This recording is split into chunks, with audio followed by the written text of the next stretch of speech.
Be seated, ladies and gentlemen. Myself, Suresh Dalal, Additional Principal Chief Conservator of Forest Development.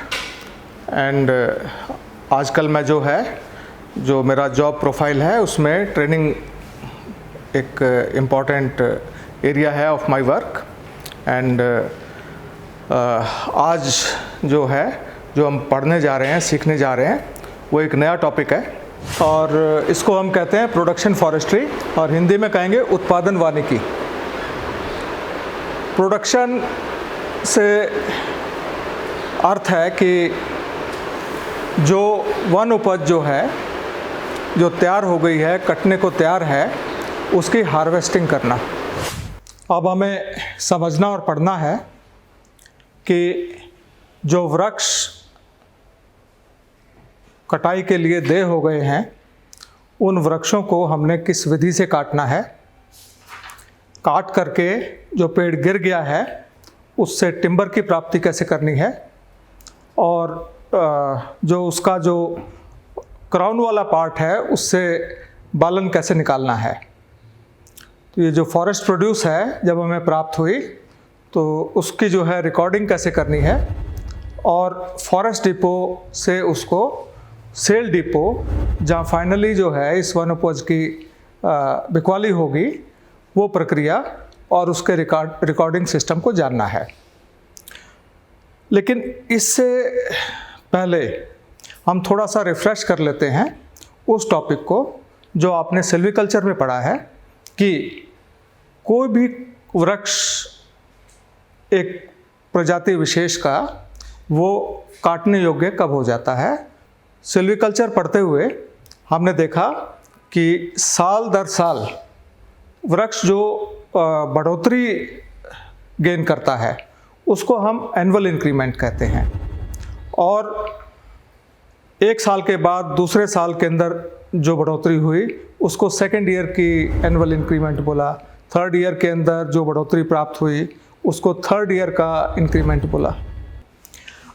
अब समस्त वर्षों के अंदर जो इंक्रीमेंट पेड़ ने ऐड किया उसका जब हम औसत या एवरेज लेते हैं तो उसको हम कहते हैं एवरेज एनुअल इंक्रीमेंट. तो जब हम टाइम लाइन के ऊपर एनुअल इंक्रीमेंट और मीन एनुअल इंक्रीमेंट का ग्राफ ड्रॉ करते हैं, जैसा कि आप फ्रेम में देख रहे हैं, तो ये दो ग्राफ लाइंस जो हैं एक पॉइंट के ऊपर जाकर के मिल रही हैं.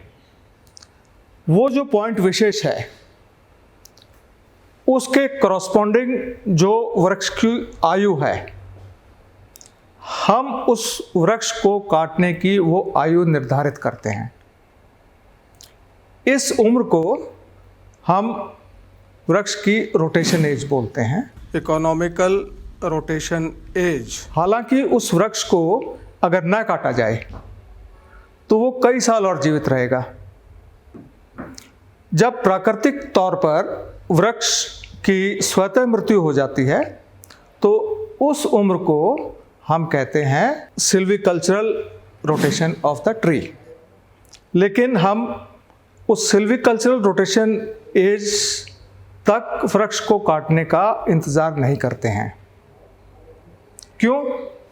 क्योंकि वहाँ तक जाते जाते उस वृक्ष की इकोनॉमिक या कॉमर्शियल वैल्यू नहीं रह जाती है.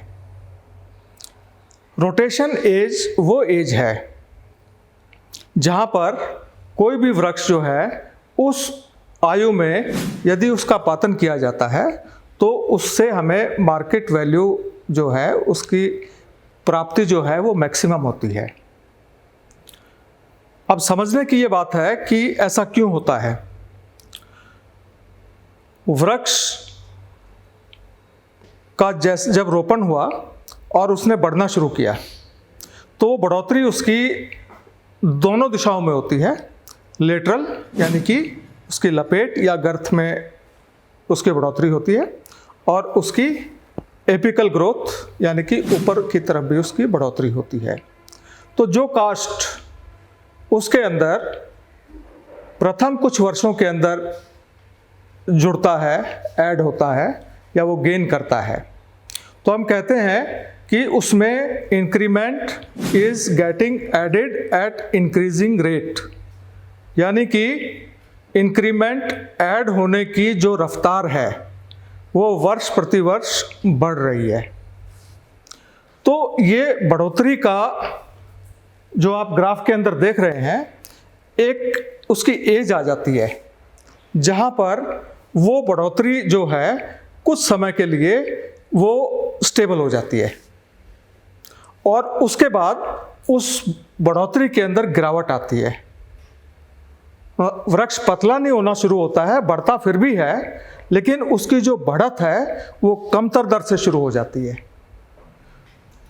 तो जब तक वृक्ष के अंदर वार्षिक वृद्धि कास्ट की एक बढ़ते हुए रेट के ऊपर चली जा रही है और फिर जाकर के थम जाती है, एवरेज एनुअल इंक्रीमेंट का जो ग्राफ है वो उसको जहाँ क्रॉस करता है तो वो हम उसकी रोटेशन एज निर्धारित कर देते हैं। तो अब ये प्रजाति के ऊपर निर्भर करता है कि किस प्रजाति के वृक्ष की रोटेशन एज जो है वो कितनी है। उसके लिए आप जानते हैं वॉल्यूम टेबल्स हैं, और जैसे प्रजाति सफ़ेदा है तो सफ़ेदा के लिए ये रोटेशन एज जो है जल्दी ही हो जाती है, और हरियाणा में हमने इसे 8 वर्ष की आयु पे निर्धारित किया हुआ है। सफ़ेदा के अतिरिक्त जो और प्रजातियां हैं उनकी जो रोटेशन एज है वो 30 वर्ष के लगभग आती है, और ऐसी प्रजातियां हैं जो हरियाणा में कम हैं, जैसे साल है या टीक है, तो इनकी जो रोटेशन एज है वो 80 से 100 साल तक भी जाती है। तो अब ये एक बेसिस है, ये एक आधार है रोटेशन एज, जो बताता है कि हमारे पास जो जंगल हैं, जो फॉरेस्ट्स हैं, उन फॉरेस्ट्स के अंदर अधिकांश वृक्ष रोटेशन एज के अंदर जब आ जाते हैं तब हम आंकना शुरू करते हैं कि कौन से वर्ष में अब इस वन क्षेत्र के अंदर जो है वो वृक्षों की कटान का समय आ गया है। तो ये कोई एडहॉक या 1-2 दिन में लेने वाला निर्णय नहीं है। फॉरेस्ट मैनेजमेंट जो है, वन प्रबंधन, एक बहुत ही साइंटिफिक और निश्चित मानदंडों पर विकसित हुआ विज्ञान है। तो इस विज्ञान के आधार पर हम अपने प्रत्येक जंगल की 10 वर्षीय योजना बनाते हैं, और जिसको हम वर्किंग प्लान भी कहते हैं। तो ये जो 10 वर्ष के अंदर हम उस जंगल के अंदर क्या क्या हमने प्रबंधन की गतिविधियां करनी है, पौधारोपण कैसे करना है, कहाँ करना है, वन्य प्राणियों के लिए कहाँ जो है क्या सुविधा उपलब्ध करानी है, ये सब, और वनों की सुरक्षा के लिए क्या प्रबंधन करना है, उस क्षेत्र के अंदर जो है जलवायु कैसी है, टेरेन कैसा है, कैसा वहाँ की जो डिफ़िकल्टीज़ हैं मैनेजमेंट के अंदर, तो वो सब प्रबंधन उसके अंदर 10 वर्षीय वर्किंग प्लान के अंदर ये लिखे जाते हैं। उसके साथ साथ वर्किंग प्लान के अंदर कौन से वर्ष में कौन सा हमारा वन क्षेत्र जो है कटाई के लिए दे है, वो भी अंकित किया जाता है। जैसे for example Karnal forest division का 10 वर्षीय जो मैनेजमेंट प्लान है, उसके अंदर इस वर्ष के अंदर कौन कौन से वन क्षेत्र कटाई के लिए दे हैं, वो आप इधर स्लाइड के अंदर देख सकते हैं। ये वन क्षेत्र हैं, रोड्स भी हैं इसमें, कैनाल है, ड्रेन है, और जो जो वन क्षेत्र जो है कटाई के लिए दे हैं, हरे वृक्षों की कटाई केवल उन्हीं क्षेत्रों में की जाती है। उनके अलावा हम अधिकृत नहीं है कि किसी और वन क्षेत्र से कोई हरे वृक्ष की कटाई की जाए। कुछ विशेष परिस्थितियां हैं जिसका जिक्र मैं अभी थोड़ी देर बाद करूंगा। इसके अतिरिक्त जंगल में कहीं भी किसी भी वन में छोड़ करके ऐसे वन क्षेत्र जो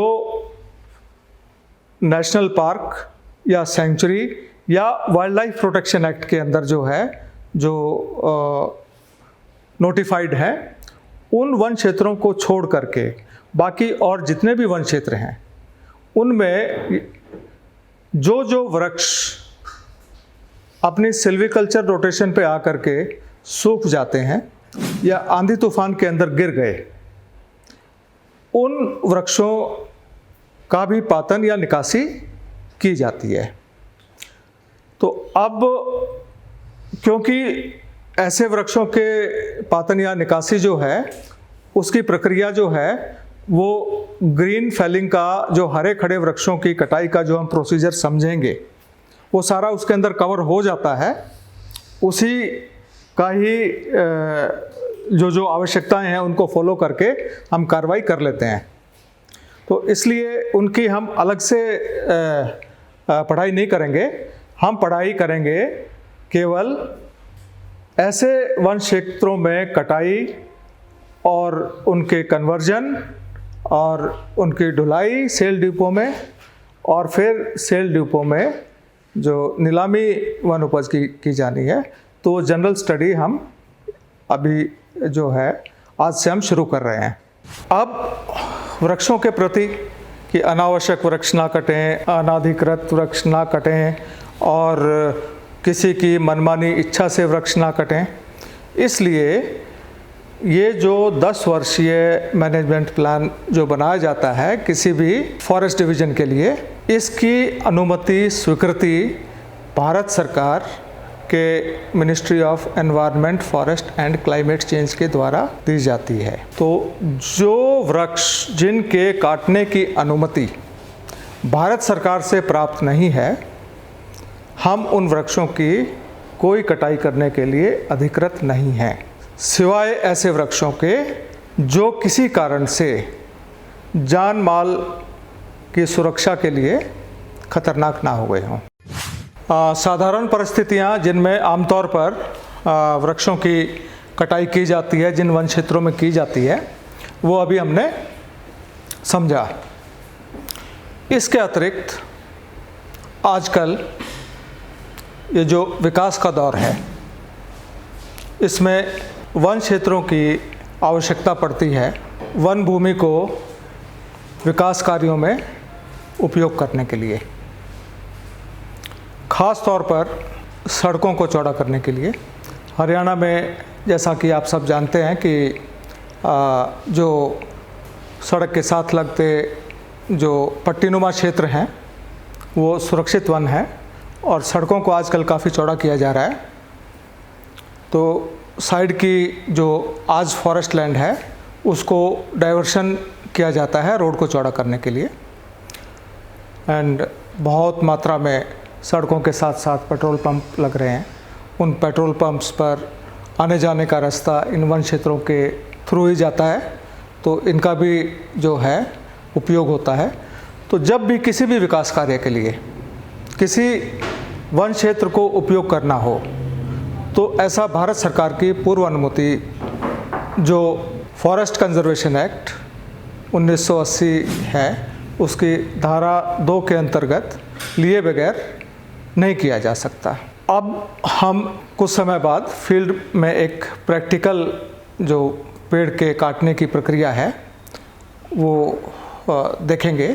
तो जो वन क्षेत्र के अंदर हम एक्चुअली कटाई होते हुए और गिरे हुए पेड़ जो हैं उनका टिम्बर में और फ्यूल वुड में कन्वर्जन करते हुए एंड ट्रांसपोर्टेशन होते हुए देखेंगे, ये सड़क के साथ लगता एक ऐसा क्षेत्र है जिस सड़क को चौड़ा किया जाना है और इसमें कटाई का जो कार्य है वो भारत सरकार की अनुमति उपरांत जो भारतीय वन संरक्षण 1980 की धारा 2 के तहत दी गई है उसके बाद ये कार्य किया जा रहा है। लेकिन एक्चुअल फेलिंग को देखने से पहले हम समझते हैं कि जो वन में वृक्ष खड़े हैं उनके रिकॉर्डिंग कैसे होती है। तो वन क्षेत्र दो किस्म के होते हैं।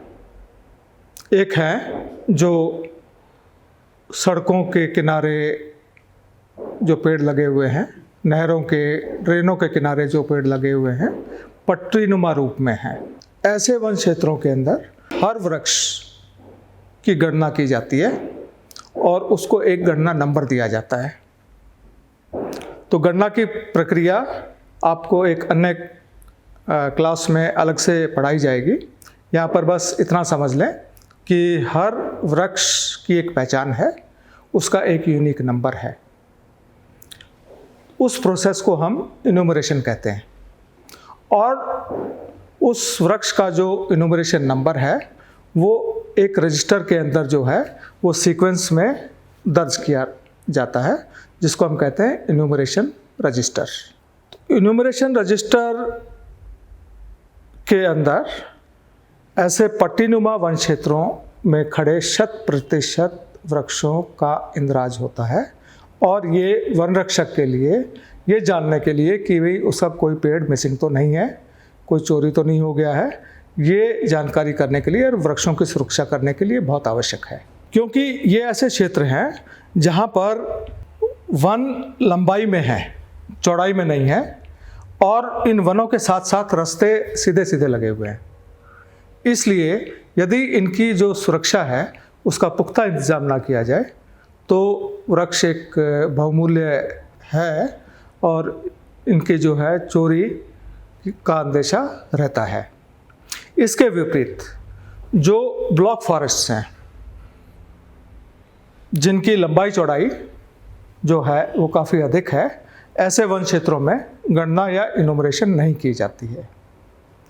तो हम देखते हैं कि जहाँ गणना की जाती है वहाँ गणना का इन्यूमरेशन रजिस्टर में इंदराज कैसे किया जाता है। ये आप अभी जो डिस्प्ले में देख रहे हैं ये इन्यूमरेशन रजिस्टर का फॉर्म है। तो इसके अंदर अलग अलग फील्ड्स दिए हुए हैं। तो इसके अंदर जो इन्फॉर्मेशन है वो बारीकियों में तो आप आसानी से जो आपको हैंडआउट्स दिए जाएंगे उसमें आप समझ सकते हो, है ना, आसानी से जान भी लोगे। मोटा मोटा मैं आपको बता देता हूँ कि सबसे जो पहला कॉलम है वो है कि ये वन क्षेत्र के किस किलोमीटर या आरडी पर वृक्ष खड़ा है। तो सबसे पहला इंद्राज ये है। तो किलोमीटर आप समझते हैं ये सड़क से ताल्लुक़ रखता है और 1000 मीटर का होता है।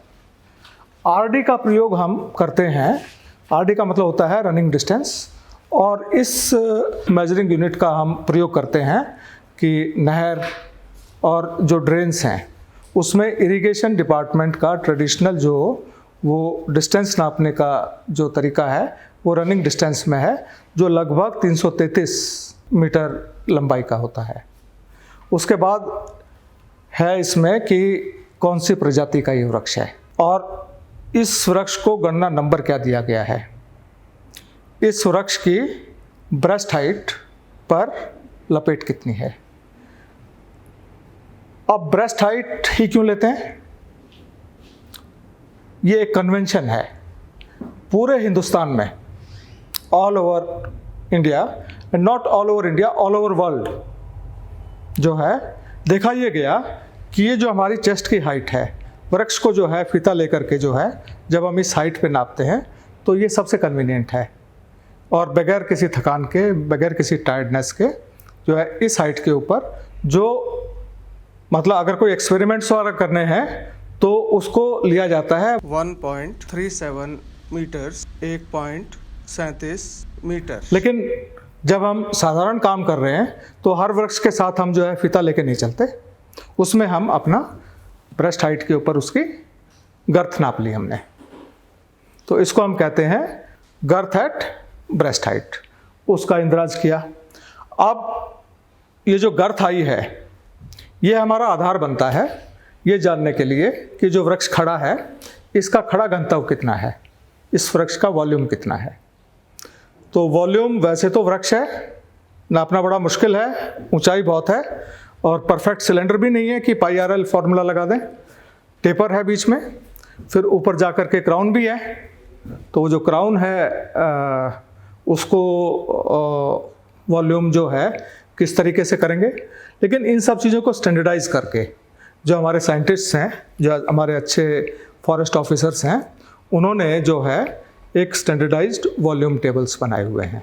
तो वॉल्यूम टेबल्स को कनेक्ट किया हुआ है डायमीटर ब्रेस्ट हाइट से या गर्थ ब्रेस्ट हाइट से, उसको कनेक्ट किया हुआ है। तो हमने देखा कि ये गर्थ ब्रेस्ट हाइट पर है, इसको सीधा लिंक किया वॉल्यूम टेबल से और उसका वॉल्यूम उतार दिया, standing volume of the tree. तो ये उसके अंदर वॉल्यूम का जो इंद्राज है ये इस तरीके से किया जाता है। अब जब तक वृक्ष या कोई वन क्षेत्र जो है वो कटाई के लिए दे नहीं है, तब तक इन वृक्षों का जो चार्ज है, जो निगरानी है, वो क्षेत्रीय वन मंडलों के पास है।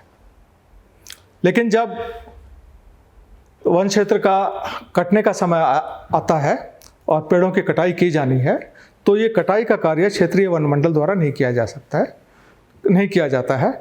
उसके लिए डिपार्टमेंट ने एक अलग विंग खोला हुआ है, एक अलग कॉरपोरेशन है, जिसको बोलते हैं हरियाणा फॉरेस्ट डेवलपमेंट कॉरपोरेशन। और वृक्षों की कटाई का कार्य फिर वो करते हैं। हरियाणा फॉरेस्ट डेवलपमेंट कॉरपोरेशन में जो स्टाफ है वो 100% फॉरेस्ट डिपार्टमेंट से ही डेपुटेशन पर हैं। तो आप भी जा सकते हैं, तो इसलिए जब कभी जा कर के वहाँ काम करने की आवश्यकता पड़ेगी तो इस कार्य प्रणाली की जो है अच्छी जानकारी आपको होना ज़रूरी है। जो वृक्ष कॉरपोरेशन को कटाई के लिए हैंडओवर करने हैं, चार्ज में देने हैं, तो उन वृक्षों की मार्किंग की जाती है, उनका मार्किंग नंबर लगाया जाता है और वो जो सूची बनाई जाती है उसको हम कहते हैं मार्किंग लिस्ट। तो एक मार्किंग लिस्ट का ये नमूना जो है अभी स्क्रीन पर आप देख सकते हैं। इस मार्किंग सूची के अंदर उस वृक्ष का जो इन्यूमरेशन रजिस्टर के अंदर जो रेफरेंस है वो अपीयर हो रहा है। तो इन्यूमरेशन रजिस्टर और मार्किंग लिस्ट के अंदर ये एक ऑर्गेनिक लिंक है और बाकी जो चीज़ें, जो कॉलम्स इसके अंदर मार्किंग के अंदर आए हैं, वो उस वृक्ष से संबंधित लगभग वही है जो इन्यूमरेशन रजिस्टर के अंदर भी दर्ज हैं।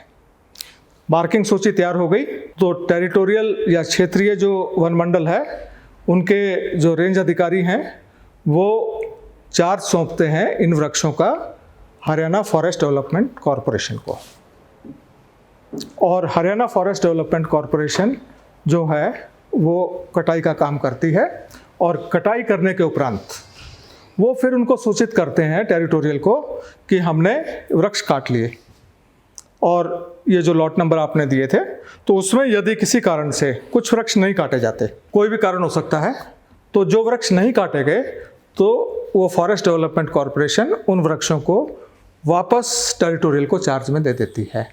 और जो वृक्ष काट लिए गए वो टेरिटोरियल या क्षेत्रीय वन मंडल जो है उनको अपने इन्यूमरेशन रजिस्टर से खारिज कर देते हैं। तो ये प्रक्रिया जो है ऐसी है। इस उपरांत जो है वो हरियाणा फॉरेस्ट डेवलपमेंट कॉरपोरेशन वृक्षों की कटाई करती है और जो कार्यविधि है आगे वृक्षों को काटने की, कन्वर्जन करने की, आगे फिर ट्रांसपोर्ट करने की, फॉरेस्ट डिपो में ले जाने की, सेल डिपो में ले जाने की और वहाँ से ऑक्शन करने की, ये हमारे सीनियर ऑफिसर हैं मिस्टर नवदीप सिंह हुड्डा, जो अभी रीजनल चीफ कंजर्वेटर हैं रोहतक में। तो I hand over the session to him. Navdeep.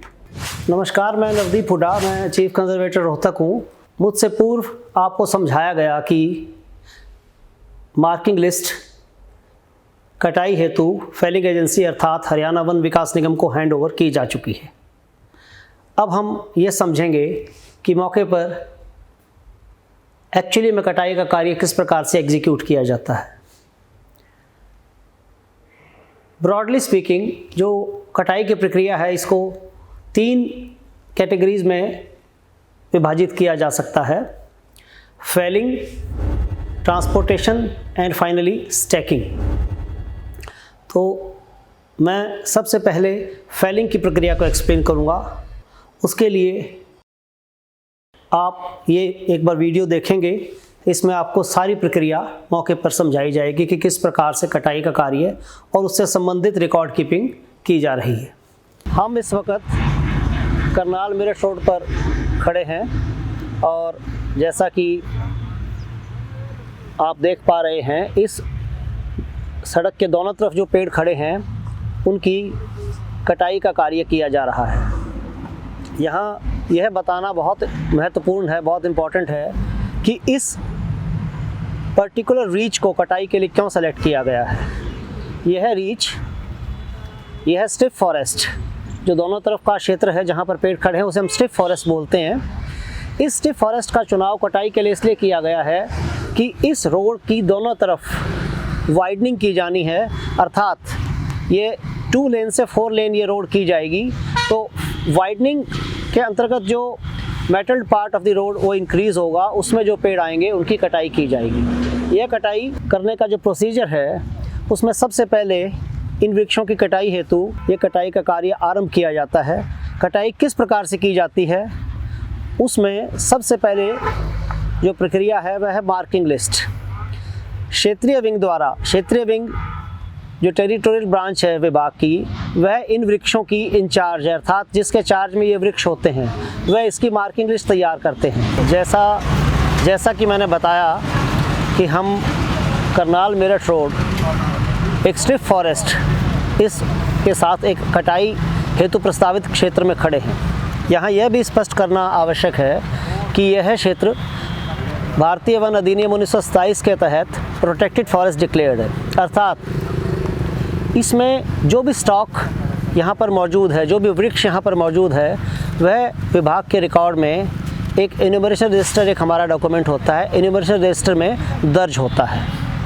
Enumeration register का एक प्रोफॉर्मा आपको दिखाया जाएगा कि उसमें जो ट्री की डिफरेंट डिटेल्स, अर्थात प्रजाति, गर्थ, उसका वॉल्यूम, किस साइड पे वो वृक्ष खड़ा है, लेफ़्ट या राइट साइड पे, ये सारी आपको उसमें दिखाई जाएंगी। एन्यूमरेशन रजिस्टर एक वो रिकॉर्ड है जो मौके पर ये बताता है कि कितने पेड़ खड़े हैं। उसके बाद जैसा कि मैंने बताया कि वन संरक्षण अधिनियम के तहत परमिशन लेने के उपरांत इस क्षेत्र में कटाई की जा रही है। उस कटाई से पहले सबसे महत्वपूर्ण डॉक्यूमेंट है मार्किंग लिस्ट, अर्थात क्षेत्रीय शाखा जो पेड़ कटवाए जाने हैं उनकी एक मार्किंग लिस्ट तैयार करेगी कि ये पर्टिकुलर ट्रीज़ और ये इनका टोटल वॉल्यूम, ये घनत्व कटाई हेतु प्रस्तावित है। तो इससे पहले हम मार्किंग लिस्ट पर चर्चा करें, मैं आपको दिखाना चाहूँगा एन्यूमरेशन और मार्किंग मौके पर किस प्रकार से मौजूद होती है, किस प्रकार से की जाती है। Over to the felling site. अब हम मौके पर आपको एन्यूमरेशन नंबर और मार्किंग नंबर उसका लाइव रिकॉर्डिंग दिखाई जाएगी। अब देख पा रहे हैं आप कि जो पेड़ पर एन्यूमरेशन और मार्किंग नंबर दोनों मौजूद हैं। जो ब्लैक बैकग्राउंड में वाइट कलर से लिखा गया नंबर है वह एन्यूमरेशन नंबर है, अर्थात वह नंबर जिसके तहत एक क्षेत्रीय शाखा के रिकॉर्ड में पेड़ दर्ज था। उसके बाद कटाई हेतु क्षेत्रीय शाखा ने जो नंबर लगाया, अर्थात मार्किंग नंबर, वह सफ़ेद बैकग्राउंड पर काले कलर से लिखा गया है। इस पेड़ पर 200, 200 एन्यूमरेशन नंबर है और 807 इसका मार्किंग नंबर है। जैसा कि आपने देखा कि पेड़ पर एन्यूमरेशन नंबर और मार्किंग नंबर दोनों मौजूद हैं, अर्थात इस पेड़ को कटाई हेतु मार्क करके एक मार्किंग लिस्ट में दर्ज किया जा चुका है। अब अगली प्रक्रिया में इस मार्किंग लिस्ट का चार्ज जिस एजेंसी द्वारा कटाई की जाएगी, अर्थात Haryana forest development corporation, Haryana वन विकास निगम, उनके अधिकारियों को दिया जाएगा। उस प्रक्रिया पर मेरे कुलीग रविंदर सिंह जो जीएम कॉरपोरेशन करनाल हैं वे एक्सप्लेन करेंगे। Good morning all. DFO territorial से जब फेलिंग के लिए मार्किंग लिस्ट जिसमें सारे ट्रीज़ की डिटेल्स होती है, स्पीसीज़, उनके marking number, enumeration number, girth and volume, felling agency के रूप में हरियाणा फॉरेस्ट डेवलपमेंट कॉरपोरेशन को जब हमारे पास आ जाते हैं तो वो उन सभी पेड़ों का जहाँ पे ये फेलिंग होनी है, concerned beat incharge of the territorial wing and concerned area incharge of Haryana forest development corporation, दोनों वन रक्षकों के बीच में एक प्रिस्क्राइब्ड परफॉर्मा के ऊपर विधिवत चार्ज होता है। चार्ज होने से पहले दोनों के द्वारा जॉइंट इंस्पेक्शन किया जाता है और इंश्योर किया जाता है कि जितने पेड़ मार्किंग लिस्ट में दिखाए गए हैं जो प्रजाति उनकी दिखाई गई है, जो मोटाई उनकी दिखाई गई है, उस हिसाब से वो सही है और मौके पर उस हिसाब से ही पेड़ खड़े हैं। दोनों की सेटिस्फेक्शन के बाद प्रिस्क्राइब्ड परफॉर्मा के ऊपर चार्ज रिपोर्ट के ऊपर साइन हो जाते हैं। चार्ज होने के बाद चार्ज रिपोर्ट की एक कॉपी मेरे ऑफिस में आती है जीएम कॉरपोरेशन के, और एक कॉपी कंसर्न्ड टेरिटोरियल के बीट इंचार्ज अपने रेंज ऑफिसर और डीएफओ टेरिटोरियल को भेजते हैं। चार्ज होने के बाद सभी पेड़ों की पूर्णतः जिम्मेवारी felling execution agency that is Haryana forest development corporation की होती है। चार्ज होने के बाद प्रैक्टिकली तौर से विधिवत फेलिंग का वर्क स्टार्ट होता है, जिसके बारे में अब हम आपको फील्ड में विस्तार से बताएंगे। अभी तक आपने देखा कि जो पेड़ कटाई हेतु जिनकी स्वीकृति दी गई है उनको एक मार्किंग लिस्ट बना के कटाई हेतु मार्क करके फेलिंग एजेंसी को हैंड ओवर कर दिया जाता है। जिस क्षेत्र में हम खड़े हैं ये करनाल मेरठ रोड है और यहाँ पर इन वृक्षों का चार्ज कटाई हेतु वन विकास निगम को दिया जा चुका है। अब इस वृक्ष को आपके सामने कटाई करके दिखाया जाएगा, जिस अर्थात कटाई मौके पर किस प्रकार एग्जीक्यूट की जाती है। इस वृक्ष का इनुमरेशन नंबर जैसा आप देख पा रहे हैं 207 है। मार्किंग नंबर जो कटाई हेतु मार्किंग लिस्ट बनाई गई थी वह 814 है और इसका फेलिंग नंबर अर्थात कटाई की एजेंसी के रिकॉर्ड्स में जिस नंबर से ये वृक्ष दर्ज होते हैं वो 1092 है। अब इस पर्टिकुलर वृक्ष की कटाई करके आपको बताया जाएगा कि कटाई की प्रक्रिया एक्चुअली मौके पर कैसे एग्जीक्यूट की जाती है। अब हम मार्किंग नंबर 814 का जो पेड़ है उसको गिराने की प्रक्रिया को दिखाएंगे। सबसे पहले कोई भी पेड़ अगर हमें, क्योंकि ये स्ट्रिप फॉरेस्ट है और in the form of a narrow strip road के साथ है, तो हमें प्रिकॉशनरी मेजर देखने पड़ेंगे कि इस पेड़ को किस डायरेक्शन में गिराया जाए ताकि किसी भी प्रकार का प्रॉपर्टी को, किसी भी प्रकार का पेड़ को या कोई भी लॉस ना हो। तो क्योंकि इस पेड़ के दूसरी तरफ रोड है and road is running, heavy traffic है, इस साइड बाई चांस खेत खाली है, तो हमने सबसे बेस्ट तरीका यही है कि इस पेड़ को इस खेत की डायरेक्शन में गिराया जाए। अब पेड़ को गिराने के लिए उसको एक डायरेक्शन देनी पड़ती है, तो सबसे पहले लेबरर्स पेड़ के ऊपर चढ़ के एक रोप को इसके टाई करते हैं एंड रोप को फिर हम खींचते हैं काटने के time with the help of A tractor. तो जैसे इस पेड़ को हमने वहाँ से बांध दिया रोप के एक एंड से, दूसरे एंड से हमने इसको ट्रैक्टर के इस सिस्टम से बांध के इसको अब हम खींचेंगे। इस प्रकार हमने इस पेड़ के फेलिंग की डायरेक्शन ये डिसाइड की है कि हम इसको खेत की तरफ गिराएंगे, लेकिन इस संभावना से भी इनकार नहीं किया जा सकता कि ये पेड़ इस डायरेक्शन की बजाय दूसरी डायरेक्शन में गिर जाए।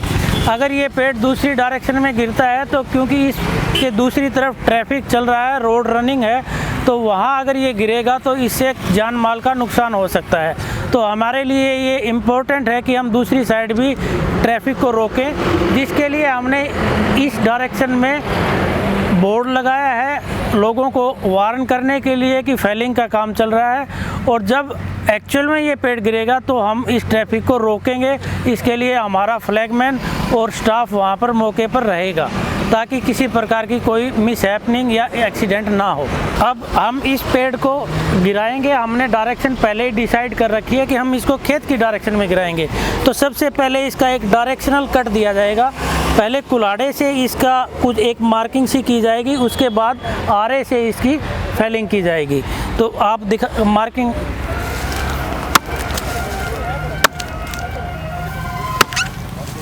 तो आप देख रहे हो कि इसने इस डायरेक्शन में गिराना है, तो हमने डायरेक्शनल कट यहाँ देना शुरू किया है।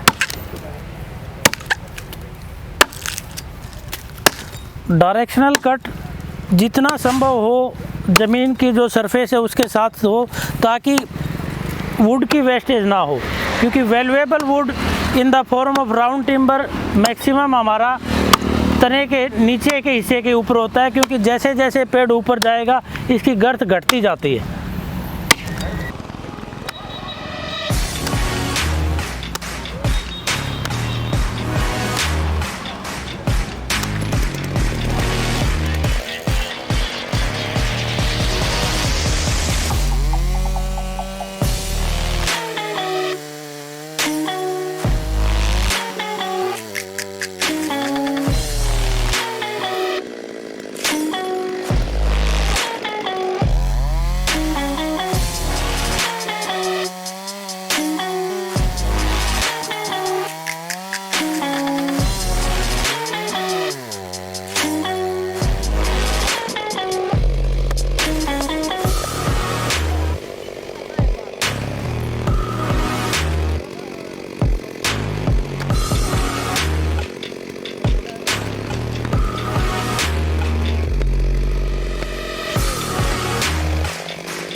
प्रकार हमने इस पेड़ को, क्योंकि इस डायरेक्शन में, खेत की डायरेक्शन में काटना है और गिराना है, तो हमने इस पेड़ में एक डायरेक्शनल कट देके एक वेज फॉर्म में डायरेक्शनल कट पहले हमने दिया कुल्हाड़े की मदद से, क्योंकि आरे की मदद से डायरेक्शनल कट देना रिस्की होता है और उसमें आरा चल भी नहीं पाता। पहले हमने कुल्हाड़े से कट दिया, फिर उसमें वेज बनाने के लिए हमने उसके पावर चेन सा से वेज बनाया।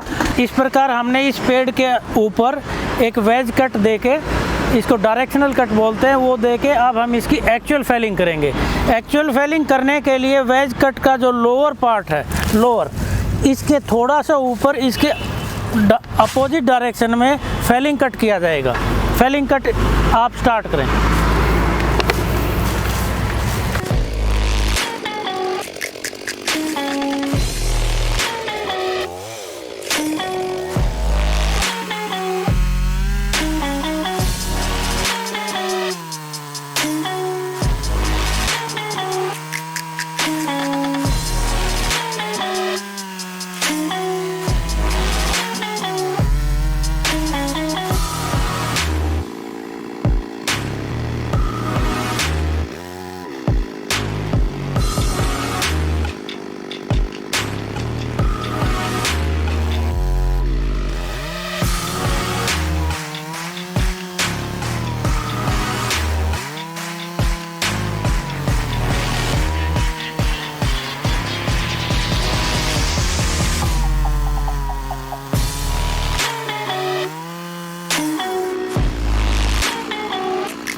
अब आपको मौके पर यह दिखाया गया कि कटाई किस प्रकार की जा रही है।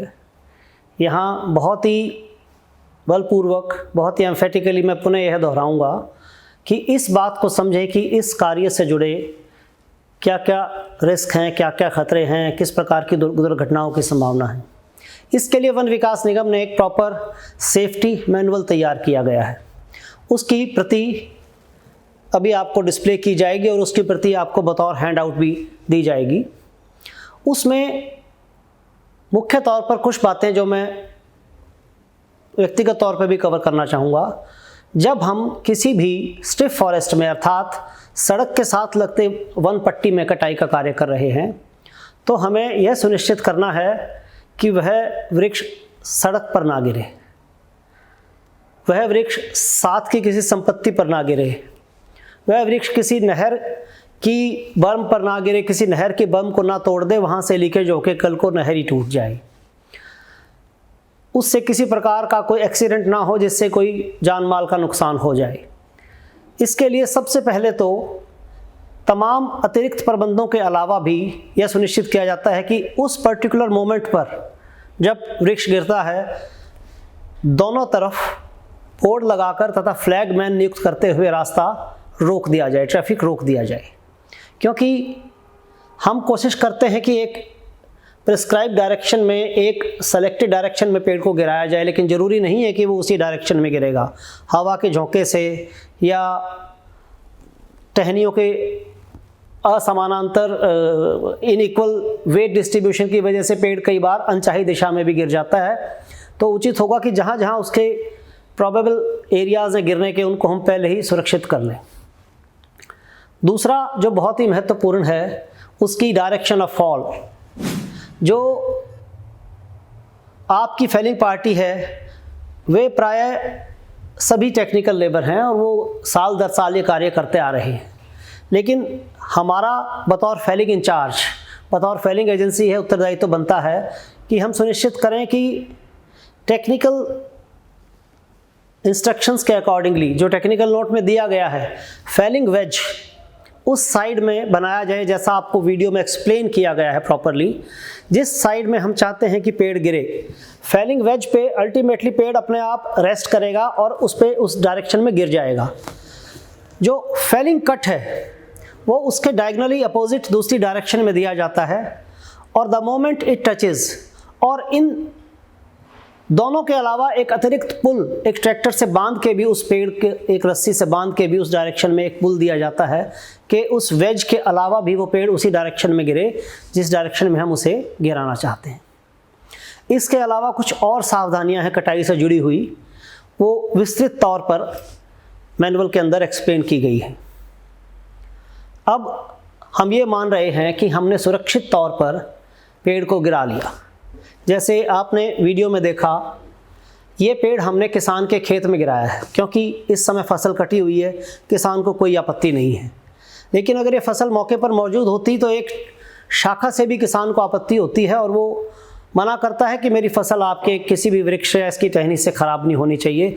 उस समय हमारा टेक्निकल रोल बहुत इंपॉर्टेंट हो जाता है कि हम उसको अलॉन्ग द स्ट्रिप उसको गिराएं ताकि फसल का या ट्रैफिक का किसी प्रकार का कोई नुकसान ना हो। और बहुत बार अधिकांश केसेस में हमारे पास कोई विकल्प नहीं होता कि पेड़ को सड़क पर ही गिराना पड़ता है, तो उसमें सिर्फ एक ही रास्ता बचता है कि ट्रैफिक हम डबली इंश्योर करें कि ट्रैफिक 100% तरीके से बंद हो जाए।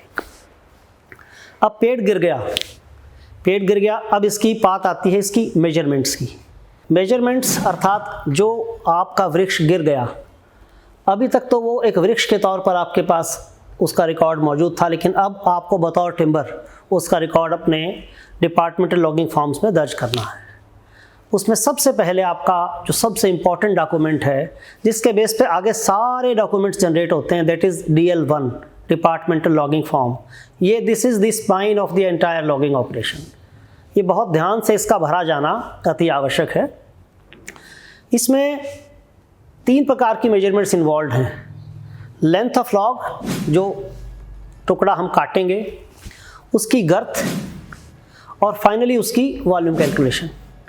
वो पहले 1 और 2 से तीसरा वॉल्यूम जनरेट होगा। जो लेंथ है, बेसिकली 2 तरह की क्लासेस हैं, length classes and girth classes. Length classes market requirement के हिसाब से फर्स्ट फ्यू पीसेस के हम डिसाइड करते हैं, उसके बाद वो ऑटोमेटिकली डिसाइड करते हैं कि कितनी क्लियर पीस हमारे पास कटाई हेतु अवेलेबल है। Standard prescribed lengths 1 metre, 1.30 metre, 1.60 अर्थात 3 feet, 4 feet, 5 feet, 6 feet, 7 feet, ये स्टैंडर्ड लेंथ्स हैं। लेकिन जो फिर मैं कहूँगा जो पहला पीस, जैसे शीशम की लकड़ी का पहला पीस प्राय 8 फीट का काटा जाता है ताकि उसकी लकड़ी दरवाजे के पल्लों के लिए सूटेबल टिम्बर प्रदान कर सके। That piece, that length in शीशम is costliest. Same applies to eucalyptus. बहुत बार केबल ड्रम के लिए या कुछ स्पेशल परचेजर्स के लिए इन एडवांस फेलिंग ऑफिसर्स को रिक्वायरमेंट आती है कि जी कटाई 8 फीट की करें या कटाई 9 फीट की करें, क्योंकि सफ़ेदे में 8 फीट, 9 फीट, 10 फीट ईजी है निकाल पाना, बाकी स्पीशीज़ में थोड़ा डिफ़िकल्ट है। आज के केस में जैसा मैंने वीडियो में भी बताया था, 7 फीट की मैक्सिमम डिमांड है, तो 7 फीट के इन्होंने 2 पीस इसमें काटे थे। मैंने पूछा जैसे सफ़ेदे के लिए ख़ास तौर पे यूकलिप्टस के लिए जो फर्स्ट फ्यू पीसेस हैं उनकी कीमत सबसे अधिक है। इस समय इन्होंने फर्स्ट पीसेस आप देख सकते हैं, पहला जो निशान लगाया है इस लॉग पर, मेन लॉग पर जो पहला कट दिया जाएगा वो इस स्थान पर अर्थात 7 फीट पे 2.10 मीटर पे दिया जाएगा, क्योंकि प्रत्येक माह होने वाली नीलामियों के माध्यम से, ठेकेदार की डिमांड के माध्यम से इन्हें पता है कि किस लेंथ की डिमांड मैक्सिमम है। तो पहला निशान इन्होंने 7 फीट पे दिया है अर्थात 2.10 मीटर पे, और दूसरा निशान 2.10 मीटर पे दिया है। जैसा कि आपको बताया कि पहला निशान 7 मीटर पे दिया गया, 7 फीट पे, दूसरा निशान भी 7 फीट पे दिया गया। इसमें जो स्टैंडर्ड लेंथ क्लासेस प्रिस्क्राइब्ड हैं वो मैंने आपको पहले ही बता दी हैं, 3 feet, 4 feet, 5 feet, 6 feet, 7 feet and so on. इसी तरह से 7 फीट अर्थात 2.10 मीटर, फॉर कन्वेंशन इसको 7 फीट बोलते हैं, ऑफ कोर्स थोड़ा सा उसमें वेरिएशन है। अब पहला पीस लिया, लेंथ 7 फीट हमने डिसाइड कर दी, हमने निशान लगा दिए पूरे टिम्बर पर जहाँ तक 59 सेंटीमीटर्स, यानी कि last minimum girth of timber 60 centimetre तक हमने निशान लगा दिए जहाँ तक वो अवेलेबल है। उसके बाद का टिम्बर फ्यूल वुड में और पल्प वुड में चला जाएगा। इसके अबव की जो श्रेणी है, अबव की श्रेणी की डायमेंशन है 90 सेंटीमीटर से 120 सेंटीमीटर गर्थ। लेंथ मैंने आपको बता दी, अब मैं गर्थ क्लासेस बोल रहा हूँ। अबव एंड बिलो दो ही मेन श्रेणियाँ हैं। ऑफ कोर्स बहुत बार डबल अबव, यदि बहुत मोटे पेड़ रहे हैं तो 150 सेंटीमीटर से अबव हाई अबव या डबल अबव श्रेणी भी यूज़ करते रहे हैं, लेकिन सिर्फ अबव और बिलो को ही हम फॉर ईज ऑफ डिस्कशन यहाँ यूज़ करेंगे। अबव में 90 सेंटीमीटर एंड अबव की गर्थ है। इसकी मेजरमेंट 3 पॉइंट से मेजर होती है। Length is clear to you. Girth 3 point से मेजर होगा। पेड़ का मोटे वाला सिरा, पतले वाला सिरा और बीच का सिरा। पहला टुकड़ा मोटे वाला सिरा कितनी गर्थ, बीच की कितनी गर्थ, लास्ट पॉइंट की कितनी गर्थ। दूसरे वाला टुकड़ा पहले पॉइंट की कितनी गर्थ, बीच की कितनी, लास्ट की कितनी। पहले पॉइंट की अंतिम गर्थ पतले एंड की वो दूसरे पॉइंट की फर्स्ट गर्थ से बिल्कुल डिट्टो मैच करेगी। 121 सेंटीमीटर यदि इसकी लास्ट गर्थ थी उदाहरण के तौर पर, तो उसकी भी पहली गर्थ 121 ही होगी, क्योंकि वो एक ही पीस का कट लगा था। टिम्बर के लिए जो क्लासेस हैं वो 59 सेंटीमीटर गर्थ से नीचे की जो लकड़ी आएगी, अर्थात 60 सेंटीमीटर गर्थ तक जहाँ तक लकड़ी मौजूद है उसको हम टिम्बर की श्रेणी में रखते हैं। उसके बाद जैसा कि आप देख पा रहे हैं, हम आगे चलेंगे। अगले निशान जो हमारा स्टाफ मौके पे मौजूद है उनके द्वारा लगा दिए गए हैं टू फैसिलिटेट लेबर, ताकि लेबर को पता लग पाए कि उन्हें अगला कट कहाँ पे देना है। जैसे अगला ये निशान यहाँ पे था, ये कट लग चुका है। ये निशान था, यहाँ पे कट लग चुका है। इस निशान पे अभी कट लगाया जाना बाकी है। इसका मुख्य आधार ये है कि एक पर्टिकुलर क्लास की लकड़ी सीधी बिना घुमाव के, बिना मुड़ाव के, बिना गांठ इत्यादि के सीधी लकड़ी जहां तक अवेलेबल है उसको एक पीस में, एक लेंथ क्लास में रखा जाता है। अब यदि बात करूं मैं गर्थ क्लास की, गर्थ क्लास मुख्यतः जो हरियाणा की कटाई के कार्य में यूज़ की जा रही हैं वे दो ही हैं, अबव एंड बिलो। अबव श्रेणी तथा बिलो श्रेणी। अबव श्रेणी में 90 सेंटीमीटर से ऊपर की लकड़ी को अबव श्रेणी में रखा जाता है और 90 सेंटीमीटर से नीचे की लकड़ी को बिलो की श्रेणी में रखा जाता है। अर्थात सभी लेंथ क्लासेस के लॉट्स 1 फीट, 1 मीटर, 1.30, 1.60 इनके लॉट्स अबव श्रेणी के अलग बनाए जाते हैं तथा इन्हीं लंबाइयों के लॉट बिलो के जो 90 सेंटीमीटर से कम लपेट जिसकी है गर्थ, यानी कि mid girth of the total log, वो अभी आपको मौके पर मेजरमेंट के समय भी बताई जाएगी। उसके बाद उसी तरह से पूरे पेड़ की लकड़ी में लास्ट पॉइंट तक टिम्बर एक्सट्रैक्शन के लिए, टिम्बर कन्वर्शन के लिए निशान लगाए जा चुके हैं तथा उस पर जो पतली टहनियाँ हैं जिनसे फ्यूल वुड, बालन तथा पल्प वुड प्राप्त होगा उनको पहले ही काट के अलग किया जा चुका है। अब हम इससे पहले कि इनकी आगे की श्रेणियों की चर्चा करें, अब हम DL1 जो पहला डॉक्यूमेंट है, डिपार्टमेंटल लॉगिंग फॉर्म 1, उसकी रिकॉर्डिंग का प्रोसेस आरंभ करेंगे और आपको दिखाएंगे कि हर टुकड़े को उसमें किस प्रकार से दर्ज किया जाता है। जैसा कि मैंने बताया, लेंथ क्लासेस और गर्थ क्लासेस उनको मद्देनज़र रखते हुए टिम्बर के टुकड़ों की जो लेंथ्स सीधे तौर पर अवेलेबल हैं, सीधे टुकड़े जो अवेलेबल हैं 60 सेंटीमीटर गर्थ तक, उसके अंतिम पॉइंट तक कट दे दिए गए हैं, अर्थात उनको काट दिया गया है। अब बहुत ही महत्वपूर्ण पार्ट, कन्वर्शन का first recording DL1 departmental logging form 1 में इसकी रिकॉर्डिंग की प्रक्रिया आरंभ की जाएगी। तो हम लाइव दिखाते हुए पहले टुकड़े की पैमाइश आरंभ करेंगे। मेजरमेंट करो। प्रत्येक टुकड़े की मेजरमेंट 3 स्थानों से की जाती है।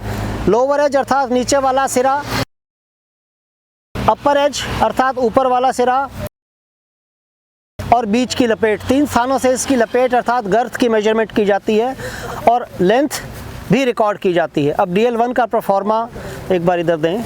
DL1 का परफॉर्मा आपको लाइव मौके पर दिखाया जा रहा है। रिकॉर्डिंग नंबर अर्थात फेलिंग नंबर, मार्किंग नंबर, जिस नंबर के तहत इसको काटा गया है, स्पीशीज़,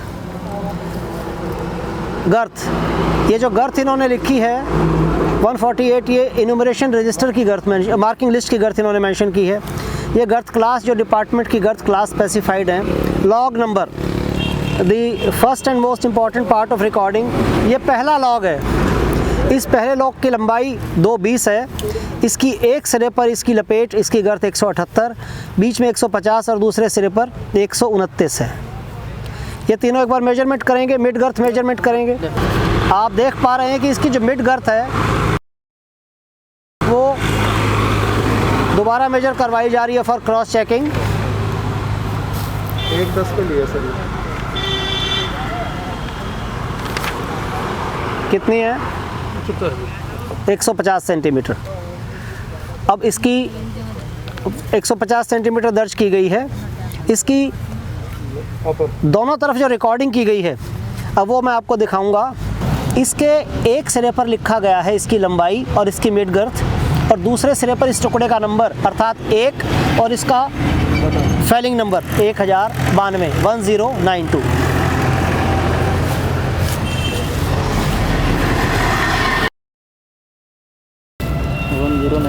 1092 पहला टुकड़ा। इसी प्रकार दूसरे टुकड़े की रिकॉर्डिंग आपको दिखाएंगे। दूसरा टुकड़ा अर्थात 2/1092 2/1092, second piece of felling number 1092। इसकी लंबाई मेजर की जा रही है 7, उसका बीच में इन्होंने निशान लगाया मिड गर्थ मेजर करने के लिए। मिड गर्थ मेजर कीजिए। इसकी मिड गर्थ मेजर की 121 सेंटीमीटर।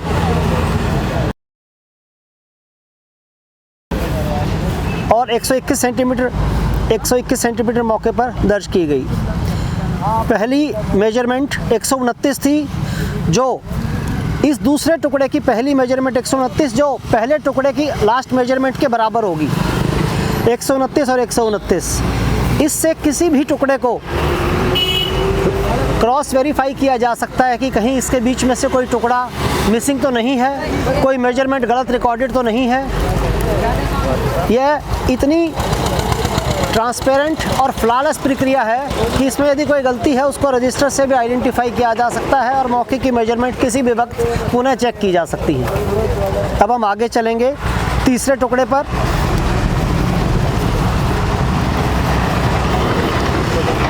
जैसा तीसरे टुकड़े पर आप देख पा रहे हैं, तीसरे टुकड़े की लंबाई 5 फीट अर्थात 160 पर इन्होंने कट दिया है, क्योंकि 160 के बाद 1.60 मीटर के बाद इसकी ब्रांचिंग आरंभ हो गई थी, तो 160 तक टिम्बर क्लियरली अवेलेबल है। अब इसकी मेजरमेंट करेंगे। ये टुकड़ा हो जाएगा 3/1092। इसकी लेंथ है 160 और मिड गर्थ है 123 सेंटीमीटर। मेजर कीजिए।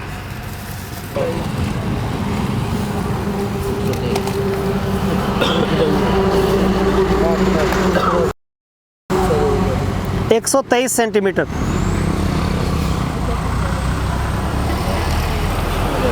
ये मेजरमेंट्स की जो कैलकुलेशन की जाती है वॉल्यूम की, वो 5 सेंटीमीटर के इंटरवल पे की जाती है, और इसको आपको अलग से रिकॉर्डिंग पूरी होने के उपरांत अलग से किया जाएगा कि इनका वॉल्यूम किस प्रकार से कैलकुलेट कर रहे हैं और उसमें कौन सा फार्मूला इस्तेमाल किया जा रहा है। जैसा कि आप देख पा रहे हैं, पेड़ पूरी लंबाई में जहाँ तक 60 सेंटीमीटर तक का टिम्बर अवेलेबल है वहाँ तक इसके पीस कर दिए गए हैं, क्योंकि वे पीस टिम्बर की श्रेणी में दर्ज किए जाएंगे। जो 90 सेंटीमीटर से ऊपर की लपेट में है वो अबव की श्रेणी का टिम्बर, और जो 90 से छोटे के हैं वो बिलो की श्रेणी के टिम्बर में दर्ज कर लिए जाएंगे। बाकी जो पतली टिम्बर है, पतली लॉप्स एंड टॉप्स हैं, पतली लकड़ी है, उसको पल्प वुड तथा फ्यूल वुड में दर्ज किया जाएगा।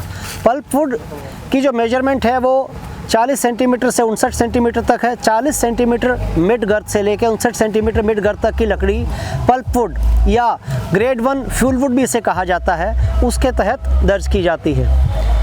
और इसी प्रकार 19 सेंटीमीटर से 39 सेंटीमीटर तक की लकड़ी ग्रेड 2 अर्थात थिन साइज़ फ्यूल वुड के तहत मेजर की जाती है और इसे अलग से दर्ज किया जाता है। जैसा कि आपने देखा कि इस वृक्ष में जो टिम्बर अर्थात 59 सेंटीमीटर गर्थ तक की जितनी भी लकड़ी मौजूद थी वो सारी टुकड़ों में कन्वर्ट करते हुए हम उसको DL1 में रिकॉर्ड कर चुके हैं। इसमें आप देख पा रहे हैं कि कुल 10 पीस 1092 कटाई नंबर के इस वृक्ष में से कुल 10 पीस टिम्बर के प्राप्त हुए हैं। जो आखिरी वृक्ष है उसकी आखिरी लपेट 55 सेंटीमीटर है, अर्थात इससे अगला टुकड़ा टिम्बर की श्रेणी में ना होकर पल्पवुड की श्रेणी में या ग्रेड 1 फ्यूलवुड की श्रेणी में चला जाएगा। सीरियली ये प्रोसेस कंटिन्यू होगा। सीरियली 1, 2, 3 ये पेड़ के टुकड़े DL1 में रिकॉर्ड होंगे। इसको फर्दर एक्सप्लेन करने के लिए मैं आपको DL के भी कुछ कॉलम्स एक बार ब्रीफ में बताना चाहूँगा। DL का एक्चुअल फॉर्मेट इस प्रकार से है। इसमें यदि आप देखें, इसमें मार्किंग नंबर, फेलिंग नंबर अर्थात जिस नंबर से ये पेड़ लॉगिंग एजेंसी द्वारा, फेलिंग एजेंसी द्वारा फेल किया जा रहा है वो नंबर, और इसकी टुकड़े की लंबाई। हमें वॉल्यूम निकालने के लिए 2 ही चीज़ चाहिए ना, लंबाई और गर्थ। हर टुकड़े की 3 गर्थ इसमें रिकॉर्ड होंगी। फर्स्ट एंड यानी इनिशियल एंड, मोटे वाला एंड, बीच का मिडल गर्थ एंड लास्ट वो गर्थ। फिर दूसरा टुकड़ा सीरियली, सपोज 10 टुकड़े हैं तो 10 के 10 टुकड़े लास्ट तक रिकॉर्ड हो जाएंगे। ये हमारी कंप्लीट होगी रिकॉर्डिंग टिम्बर की। इसमें जो 90 सेंटीमीटर मिड गर्थ तक के टुकड़े हैं वो automatically they will be in above class, above श्रेणी में वो आ जाएंगे, बाकी बिलो श्रेणी के टिम्बर में आ जाएंगे। अभी तक जैसे हमने डिस्कस किया, टिम्बर की रिकॉर्डिंग सीरियली की जाती है, अर्थात जो पेड़ का टुकड़ा ज़मीन के सबसे नज़दीक था अर्थात सबसे मोटा टुकड़ा वो नंबर 1 है और इट कंटिन्यूज़ सीरियली। इसमें एक और बात नोट करने योग्य है कि जहाँ पर ब्रांचेज आएंगी, जिस पर्टिकुलर टुकड़े से ब्रांच आएगी उस पर्टिकुलर टुकड़े की फर्स्ट ब्रांच उसको हम B1 मेंशन करके उसकी रिकॉर्डिंग वहाँ से कंटिन्यू कर लेंगे। जैसे सपोज पहला टुकड़ा है वो पीछे किसी टुकड़े से मैच नहीं करेगा, लेकिन जिस मेन टुकड़े से वो कटा था उस टुकड़े पे भी उसका कट नज़र आएगा और वो ब्रांच आगे, उसकी ब्रांच की रिकॉर्डिंग इंडिपेंडेंट हो जाएगी up to the size of round timber, up to 60 centimetre. ये डायग्राम आपको और बेहतर क्लैरिफाई करेगी, जिसमें आप देख सकते हैं कि बीच के 2 टुकड़ों से ब्रांचेस निकल रही हैं और इनकी भी रिकॉर्डिंग इंडिपेंडेंटली टिम्बर के तौर पे की गई है। इसके अलावा एक आपको DL1 और दिखा रहे हैं जिसमें ब्रांच की एंट्री प्रॉपरली की गई है। यह देखिए, ये वृक्ष है जिसमें जहाँ जहाँ ब्रांच की एंट्री है ये आपको बेहतर क्लैरिफाई कर पाएगी कि किस प्रकार से ये ब्रांचेस DL में एंटर की गई। अब हम अगला पार्ट अर्थात इससे और जो पतली लकड़ी उसको कहते हैं फ्यूल वुड। सफ़ेदे के केस में उसको पल्प वुड, मोटे वाली को, that is grade 1 fuel wood is pulp wood और grade 2 is thin size fuel wood. Grade 1 pulp wood की लंबाई 1.5 metre, height of stack 1.1 metre. इन दोनों श्रेणियों को हम, फ्यूल वुड की दोनों श्रेणियों को हम एक्चुअल मेजरमेंट ना करके स्टैक्ड वॉल्यूम में मेजर करते हैं, अर्थात इसका एक चट्ठा लगाएंगे, उस चट्ठे की ऊंचाई स्टैंडर्ड रखी जाती है 1.1 मीटर। वो 1 मीटर ही है लेकिन 10 सेंटीमीटर ज़्यादा रखते हैं ताकि उसकी सेटलमेंट जो भविष्य में कुछ 1-आध महीने में वो थोड़ा सेटल हो जाएगा तो वो 1 मीटर यूनिफॉर्मली आपकी मेंटेन रहे। चौड़ाई उसकी 1.5 मीटर है, लंबाई सपोज 3 मीटर है तो वो 3 मल्टीप्लाइड बाय 1.5 मल्टीप्लाइड बाय 1 ये उसका वॉल्यूम हो गया, दैट इज़ स्टैक्ड वॉल्यूम। अब जो मौके पर आपने पेड़ काटा था उसमें आपको स्टैक्ड वॉल्यूम मेजर करके निकाल के दिखाया गया था। अब फ्यूल वुड अर्थात grade 1 pulp would and grade 2 thin size fuel would, इसकी रिकॉर्डिंग की जाएगी। यहाँ यह स्पष्ट किया जाता है कि इसकी रिकॉर्डिंग, इसका वॉल्यूम डायरेक्ट मेजरमेंट ना करके स्टैक्ड मेजरमेंट, स्टैक्ड वॉल्यूम के तौर पे मेजर किया जाता है, अर्थात एक प्रिस्क्राइब्ड लेंथ के अनुसार इसको काट के इसका एक स्टैक लगाया जाता है, एक चट्ठा लगाया जाता है, उस चट्ठे की पैमाइश की जाती है, उससे इसका हमें स्टैक्ड वॉल्यूम प्राप्त होता है। जो ग्रेड 1 श्रेणी का फ्यूल वुड है अर्थात मोटा फ्यूल वुड है जिसकी लपेट मिड गर्थ 40 सेंटीमीटर से 59 सेंटीमीटर तक है तथा जिसकी लंबाई 1.5 मीटर रखी जाती है। अब हम इस पर्टिकुलर लॉट की मेजरमेंट करेंगे। ये लॉट है लंबाई नापी जाए इसकी, इस पर्टिकुलर लॉट की लेंथ, ब्रेड्थ और हाइट हमने रिकॉर्ड की, तो हम यहाँ देख पा रहे हैं कि जो इसकी प्रेस्क्राइब्ड हाइट ऑफ स्टैक है वो हम 1.10 रखते हैं, 1.10 मीटर, क्योंकि लकड़ी कुछ सेटल हो जाती है ताकि स्टैंडर्ड 1 मीटर हाइट का स्टैक हमारे पास अवेलेबल रहे। लंबाई 1.5 मीटर और जो इसकी चौड़ाई रहेगी, अर्थात कितनी लंबाई तक स्टैक होगा, वो depending upon the quantity of fuel wood वो स्टैक का साइज़ बढ़ता जाएगा। इस पर्टिकुलर स्टैक में हमने केवल एक पेड़ की लकड़ी स्टैक की है, तो ये डायमेंशंस हमारी पूरी हो नहीं पा रही हैं, 1.10 मीटर से कम है। ग्रेड 1 फ्यूल वुड या पल्प वुड अर्थात 40 से 59 सेंटीमीटर की रिकॉर्डिंग आपने देखी। हालांकि इसके लॉट की जो हाइट थी, स्टैंडर्ड हाइट, वॉल्यूम कम होने की वजह से यहाँ अवेलेबल नहीं थी। अब हम grade 2 fuel wood, thin size fuel would, यानी कि जिसकी लपेट 19 सेंटीमीटर तक है, 19 सेंटीमीटर से 39 सेंटीमीटर तक है, उसकी स्टैकिंग आपको दिखा रहे हैं। इस स्टैक की हाइट मेजर कीजिए, इस स्टैक की हाइट स्टैंडर्ड है अर्थात 1.10 इसकी स्टैकिंग की जाती है और इसकी लंबाई 1 मीटर है और इसके हर टुकड़े की जो कटाई की जाती है वो 1 मीटर की जाती है। तो इसका वॉल्यूम हुआ 1 बाय 1, जो 1.10 है उसको 1 मीटर ही मेजर करते हैं, क्योंकि वो कुछ समय के साथ कुछ लकड़ी सेटल होकर नीचे चली जाती है और गैप्स की वजह से लकड़ी नीचे हो जाती है। ये जो स्टैक आपके सामने अवेलेबल है, इस stacked thin size fuel would का वॉल्यूम 1 क्यूबिक मीटर है। इसी तरह से थिन साइज फ्यूल वुड, उसका भी सेम प्रिंसिपल है, बस एक ही डिफरेंस है। पल्प वुड की लंबाई 1.5 मीटर रखी थी, इसकी लंबाई 1 मीटर रखी जाती है, क्योंकि यह प्योरली बालन के तौर पर बिकती है। अब हम DL1 की रिकॉर्डिंग पूरी कर चुके हैं। एक दिन में सुबह से शाम तक टोटल जितने पेड़ कटे, उनसे क्या आपके पास कितना राउंड टिम्बर G1 और G2 प्राप्त हुआ, उसका फिर एक एब्स्ट्रैक्ट तैयार किया जाता है, उसको कहते हैं DL2। DL2 की जो पूरी एंट्री है, जो फॉर्मेट है उसका, वो फॉर्मेट आपको यहाँ दर्शाया जा रहा है। इसमें पूरे महीने की एंट्री होती है डेट वाइज। 1 तारीख को इतने पेड़ कटे, उसमें इतना RT के इतने पीस आए, इतना वॉल्यूम आया, इतना G1, इतना स्टैक्ड क्यूबिक मीटर था, इतना वॉल्यूम आया। Date wise total wood converted and received in forest depot. समझिए, फॉरेस्ट डिपो अर्थात वो एरिया जहाँ पर कटाई की गई थी।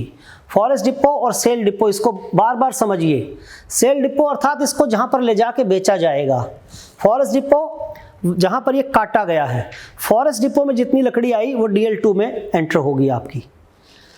पहले total trees, piece, volume, RT, G1, G2। Species wise eucalyptus का अलग, शीशम का अलग, कीकर का अलग, मिसलेनियस का अलग, यही 4 श्रेणियाँ डिपार्टमेंट में यूज़ की जा रही हैं। पॉपुलर का भी अलग लेते हैं, ठीक है। इसके बाद DL3 और DL2 बिल्कुल सेम है। फॉरेस्ट डिपो में कितना टिम्बर G1 और G2, ये 3 श्रेणियाँ प्राप्त हुई, वो DL2 में था। DL3 में यहाँ से कितना उठ के आपके डिपो में चला गया, सेल डिपो में चला गया, वो DL3 में है। पहले में डेली रिसीट थी, दूसरे में डेली डिस्पोजल है, बस यही एक फ़र्क है। हो सकता है आपके कुछ टुकड़े उस दिन ना ट्रांसपोर्ट हो पाएँ, वो आपके मौके पे रह जाएं, किसी कारण से रात हो गई है, आप अंधेरे में नहीं काम कर पाए, सारा नहीं लोड हो पाया, तो उसको आप मौके पे छोड़ देंगे, वो आपकी DL2 की एंट्री रहेगी। अगले दिन के DL3 में वो आ जाएगी। पेड़ को काट लिया गया है, उसकी रिकॉर्डिंग, उसके मेजरमेंट्स हमने पूरी कर ली है। अब अगला स्टेप आता है उसको ट्रांसपोर्ट करना, उसको एक ट्रॉली में, एक इम्प्रोवाइज्ड ट्रॉली में, which is a open trolley, उसमें लोड करना और उसको डिपो तक पहुंचाना। डिपो अर्थात वो स्थान जहां पर इसको स्टैक किया जाएगा और जहां से इसको विक्रय किया जाएगा। अब लोडिंग के लिए आपको एक वीडियो दिखा रहे हैं जो आपको बेहतर समझाएगा कि यह किस प्रकार से की जाती है। काटे गए सभी वृक्षों के जो हमने लोग बनाए हैं उनकी एंट्री DL3 में हो गई है। अब हम इनको ट्रैक्टर में लोड करेंगे और लोड करके ट्रैक्टर में इनको फॉरेस्ट डिपो से सेल डिपो में इनको ट्रांसपोर्ट करेंगे। अब आप देखिए जिस प्रकार हैवी लोड्स हैं उनकी लोडिंग विशेष प्रिकॉशंस के मद्देनज़र की जाती है ताकि किसी प्रकार की कोई इंजरी वगैरह ना हो जाए और इसको सेफली हम ट्रैक्टर की ट्रॉली के अंदर लोड कर लें।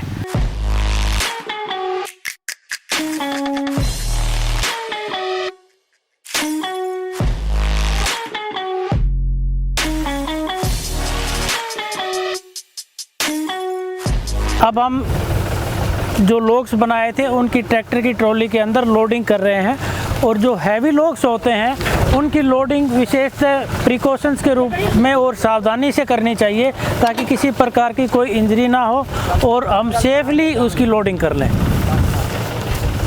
आप देखिए with the help of these 2 ladder type sports we are loading it.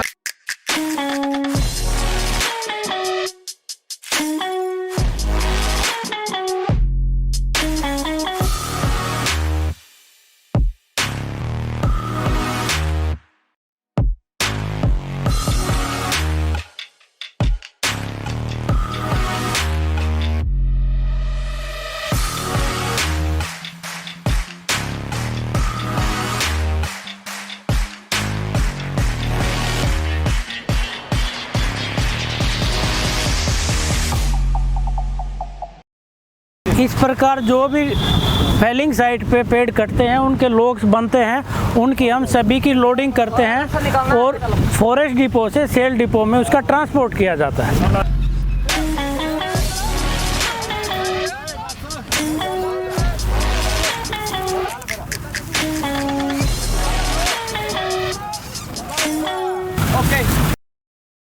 I hope आपने ये वीडियो देखा, आप समझ पाए होंगे कि किस प्रकार से की जा रही है, किस प्रकार से ट्रैक्टर और रस्सी के सहारे एक सेल्फ डिवाइस्ड इम्प्रोवाइज्ड सिस्टम जो लेबर ने बनाया हुआ है विदाउट ए प्रॉपर लोडिंग मशीन वो इसको लोड करते हैं। बहुत हैवी टुकड़ा है और इसके जो इनहेरेंट रिस्क हैं, जो एक्सीडेंट प्रोन एक्टिविटी है, वो भी आप समझ पाए होंगे।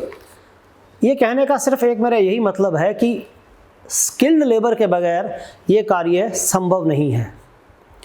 बहुत बार यदि हम स्थानीय लेबर को या किसी सिफारिशी व्यक्ति को कटाई में लगाते हैं तो वह स्वयं 2-4 दिन बाद, हफ्ते 10 दिन बाद वो कार्य छोड़ के चला जाता है। अब ये ट्रॉली इसमें लोड हो गई है, लगभग 5 क्यूबिक मीटर 5.5 क्यूबिक मीटर इसमें वॉल्यूम अपलोड होता है। जब ये मौके पे जा रही है तो इसको कोई भी स्थानीय अधिकारी, कोई उच्च अधिकारी चाहे तो इसका निरीक्षण कर सकता है कि इसमें कौन सी लकड़ी इसमें लोड की गई है, उनके क्या क्या नंबर्स हैं और उनका क्या वॉल्यूम है। वो सारी डिटेल आप देख सकते हैं। वो डिपार्टमेंटल लॉगिंग फॉर्म 4 अर्थात रवाना चालान, उसके अंदर ये सारी चीज़ें दर्ज की जाती हैं।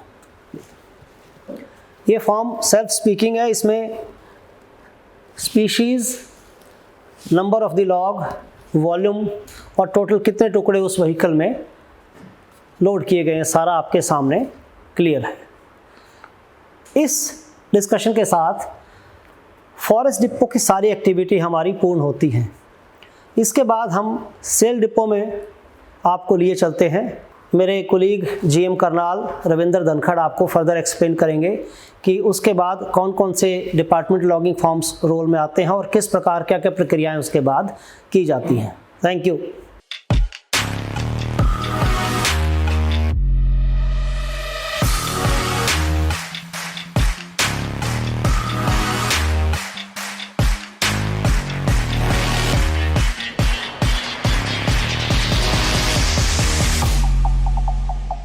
आज हम पढ़ेंगे कि किस प्रकार जो हमने ट्रीज़ की फेलिंग की उससे प्राप्त फॉरेस्ट प्रोड्यूस को जो फॉरेस्ट डिपो से सेल डिपो में ट्रांसपोर्ट किया जाता है उसकी किस प्रकार एंट्री होगी रिकॉर्ड में, उसको किस प्रकार स्टैक करना है एंड उसकी किस प्रकार ऑक्शन करनी है, ऑक्शन के बाद उसका किस प्रकार फाइनल डिस्पोजल करना है और विभिन्न डीएल्स जो रिकॉर्ड हैं डिपार्टमेंटल लॉगिंग फॉर्म्स उनको मेंटेन करना है।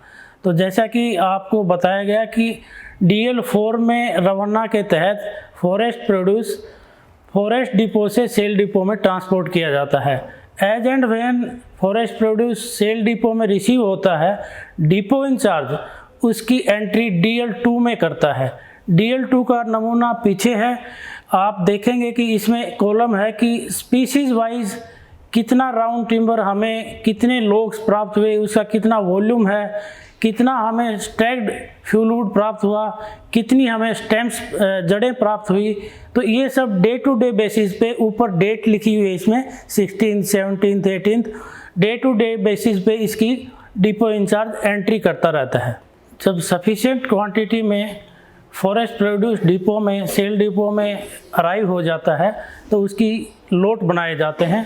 लोट एक स्पीसीज़ के, एक लेंथ के और एक स्पेसिफिक साइज़ जैसे अबो या बिलो, उसके अलग अलग लोट बनाए जाते हैं। कई बार ऐसा भी होता है कि लकड़ी डिफेक्टिव हो तो डिफेक्टिव HND कैटेगरी में डाल के अलग लोट बनाए जाते हैं। लोट बनाते वक्त इस बात का भी ध्यान रखा जाता है कि लोट का साइज़ एक नॉर्मल साइज़ हो, यानी बहुत बड़ा लोट भी ना हो और बहुत छोटा लोट भी ना हो। उससे ड्यूरिंग द ऑक्शन ये चांसेस हैं कि आपको हम मार्केट के हिसाब से सेल प्राइस फेच ना किए जाएं। इस प्रकार सभी लोग्स का वॉल्यूम मेंशन करते हुए एक लोट का रिकॉर्ड DL5 में मेंटेन किया जाता है। पीछे आप देखो एक लोट का ये पिक्चर है, इसमें एक ही स्पीसीज़ के, एक ही लंबाई के एंड अबो ए स्पेसिफिक कर्थ के टुकड़े सभी रखे हुए हैं। इन सभी टुकड़ों का एक नंबर दिया गया है जो लोग नंबर DL5 में मेंशन है। सभी लोग का जो वॉल्यूम मिलके उस लोट का वॉल्यूम बनता है। इस प्रकार मान लीजिए लोट नंबर मेरा है 20, तो 20 में eucalyptus size 2.2 length metre and above size, इसके मान लीजिए हमारे 15 टुकड़े हैं, 15 टुकड़ों का वॉल्यूम 4.2 क्यूबिक मीटर है। तो मेरा ये लोट हो गया lot number 20, eucalyptus above size, number of logs 15 and volume 4.5। DL5 में सभी लोग्स की एंट्री होने के बाद DL5 के बेसिस के ऊपर हम DL6 मेंटेन करते हैं। DL6 का एक सैंपल आप देख रहे हैं कि इसमें लोट नंबर, उसमें कितने टुकड़े हैं, किस स्पीसीज़ का है और उसका कितना वॉल्यूम है। इस प्रकार DL6 में डिपो में जितने भी लोट हैं उनकी डिटेल आ जाती है। अभी मैंने एक्सप्लेन किया कि किस प्रकार राउंड टिम्बर की स्टैकिंग की जाती है, लोट बनते हैं और उसका किस प्रकार रिकॉर्ड मेंटेन किया जाता है।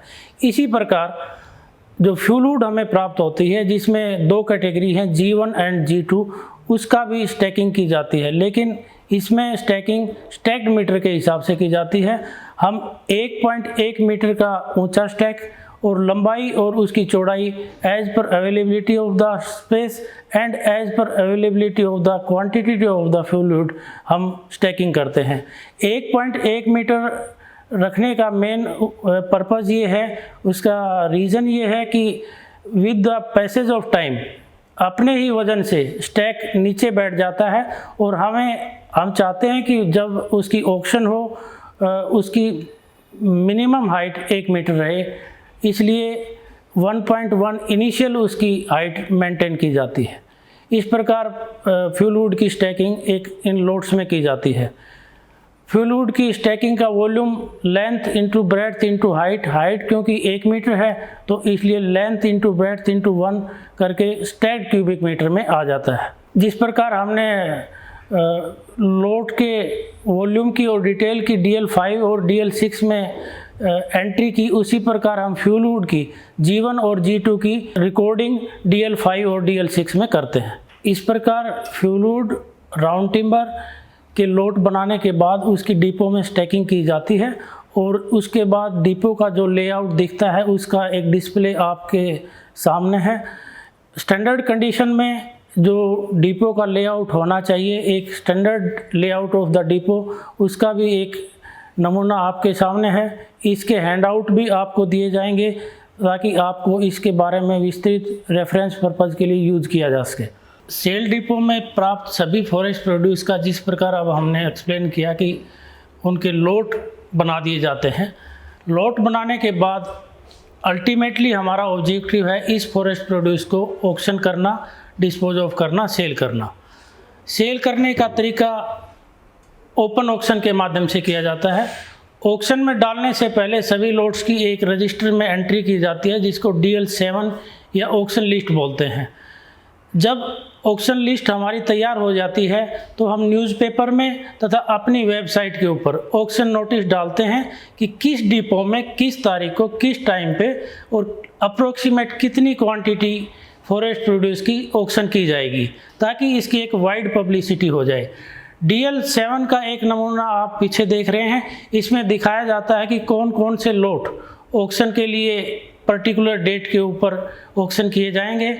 इसमें उस लॉट की स्पीसीज, उस लॉट में कितने टुकड़े हैं और उस लॉट में कितना वॉल्यूम है। इसके अतिरिक्त ऑक्शन नोटिस में ये भी मेंशन किया जाता है कि कोई कॉन्ट्रैक्टर अगर फॉरेस्ट प्रोड्यूस को देखना चाहे, फिजिकल उसका वेरिफिकेशन इंस्पेक्शन करना चाहता है, तो वो निर्धारित तिथि से ऑक्शन की डेट से पहले इंस्पेक्शन कर ले। इस प्रकार ऑक्शन की एक निर्धारित तिथि को और निर्धारित स्थान और निर्धारित समय पर ऑक्शनिंग अथॉरिटी उस स्थान पर पहुंचते हैं। सभी कॉन्ट्रैक्टर भी ऑक्शन के लिए पार्टिसिपेट करने हेतु ऑक्शन के वेन्यू के ऊपर असेंबल होते हैं। ऑक्शन में भाग लेने से पहले सभी कॉन्ट्रैक्टर्स को DL8, जिसका एक नमूना पीछे है, जिसको हम कंडीशन ऑफ सेल्स बोलते हैं, उसके ऊपर उनके सभी के हस्ताक्षर लिए जाते हैं तथा ज़्यादातर जो महत्वपूर्ण ऑक्शंस की कंडीशंस हैं उसको पढ़कर सुनाया जाता है। कि मैं मुख्यतः जो इम्पोर्टेंट कंडीशंस हैं उसके बारे में बताना चाहूँगा कि एक तो EMD की कंडीशन कि कोई भी संविदाकार जो आज सक्सेसफुल रहेगा उसको मौके पर उस लॉट की जो कीमत है उसकी 10%, 20% जो भी EMD निर्धारित की जाती है वो जमा करवानी होगी। उसके बाद उसकी फुल अमाउंट उसको सैंक्शन जारी होने के या ऑक्शन की तिथि के कितने दिन के अंदर अंदर जमा करवानी होगी, नहीं तो उसको किस प्रकार उसकी पेनल्टी देनी पड़ेगी और एक निर्धारित तिथि के बाद उसकी ये सैंक्शन को रद्द समझा जाएगा। इसके अतिरिक्त तीसरी मुख्य जो कंडीशन इसमें ये होती है कि कितने दिन तक वो इस फॉरेस्ट प्रोड्यूस को डिपो से निकालना उसका अनिवार्य है, अदरवाइज उसको पेनल्टी लगेगी। इस प्रकार कंडीशन ऑफ सेल के ऊपर सभी संविदाकार के हस्ताक्षर हो जाते हैं और इसका एक नमूना पीछे है DL8 के रूप में। कंडीशन ऑफ सेल्स के ऊपर सभी कॉन्ट्रैक्टर्स के हस्ताक्षर होने के उपरांत auctioning authority open auction conduct करते हैं। ऑक्शनिंग अथॉरिटी हरियाणा वन विकास निगम में जर्नल मैनेजर रैंक के अधिकारी ही करते हैं। अगर उच्च अधिकारी चाहें तो वो ऑक्शन में as a supervisory officer attend कर सकते हैं। GM का रैंक हरियाणा वन विभाग के वन मंडल अधिकारी रैंक के समकक्ष का है। मेरे से पहले भी आपको बताया गया कि वन विकास निगम में सभी अधिकारी वन विभाग से डेपुटेशन पे आते हैं। इस प्रकार प्रत्येक लॉट की हम ओपन ऑक्शन स्टार्ट करते हैं। लॉट वाइज ऑक्शन के दौरान जो भी संविदाकार से उसके रेट आते हैं उसको रिकॉर्ड किया जाता है। जो संविदाकार का सबसे ज़्यादा रेट आता है उसको फॉल ऑफ हैमर के ऊपर उस पर्टिकुलर लॉट की ऑक्शन बंद समझा जाता है और DL9 में सबसे ज़्यादा अधिकतम बोली देने वाले संविदाकार तथा 2 नंबर पे उसके बोली देने वाले संविदाकार का नाम, उसके हस्ताक्षर, उनके द्वारा जो ऑफर अमाउंट दी गई है उसकी एंट्री की जाती है। इसका DL9 का नमूना पीछे है। आप देख रहे हो कि एक लॉट नंबर, किस डेट को इसकी ऑक्शन हुई, उसमें कितना वॉल्यूम था, किस संविदाकार ने उसकी अधिकतम बोली दी, नंबर 2 संविदाकार का क्या नाम है और उसके द्वारा क्या इसमें ऑफर प्राइस दिया गया, इसकी सभी डिटेल DL9 में दर्ज की गई है। इस प्रकार प्रत्येक लॉट की ऑक्शन कंडक्ट की जाती है। प्रत्येक लॉट की highest offered amount, highest offer करने वाले बिडर का नाम, सेकंड हाईएस्ट बिडर और उसकी ऑफर अमाउंट DL9 में एंटर की जाती है। Depending upon number of lots auction चलती रहती है और जब तक उस ऑक्शन में DL7 के हिसाब से जितने भी लॉट्स की ऑक्शन का नोटिस दिया गया था ऑक्शन कंडक्ट नहीं होती, ऑक्शन की प्रक्रिया चलती रहती है। ऑक्शन प्रक्रिया पूरी होने के उपरांत हाईएस्ट बिडर से EMD की अमाउंट का चेक लिया जाता है। EMD की अमाउंट का चेक की डिटेल और DL 9 की पूरी परफॉर्मा रिपोर्ट GM को लोट की सैंक्शन हेतु भेजी जाती है।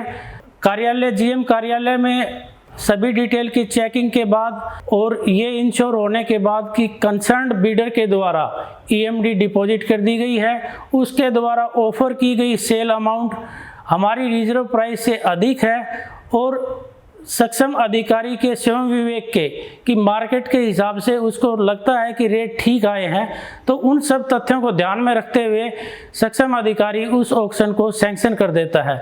यदि सक्षम अधिकारी को लगता है कि इसकी अमाउंट कम आई है या उसकी अमाउंट रिजर्व प्राइस से कम है तो वो उस ऑक्शन को रद्द कर देता है। सक्षम अधिकारी द्वारा जो ऑक्शन की सैंक्शन जारी की जाती है वो DL 10 पे की जाती है।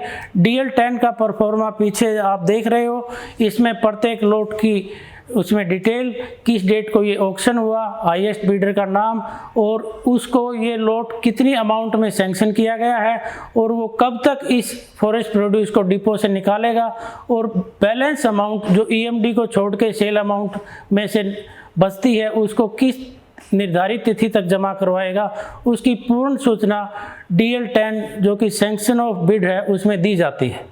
इस प्रकार सैंक्शन जारी होने के उपरांत संविदाकार के द्वारा पूर्ण राशि जमा करवा दी जाती है और उसको डिलीवरी ऑर्डर इशू कर दिया जाता है।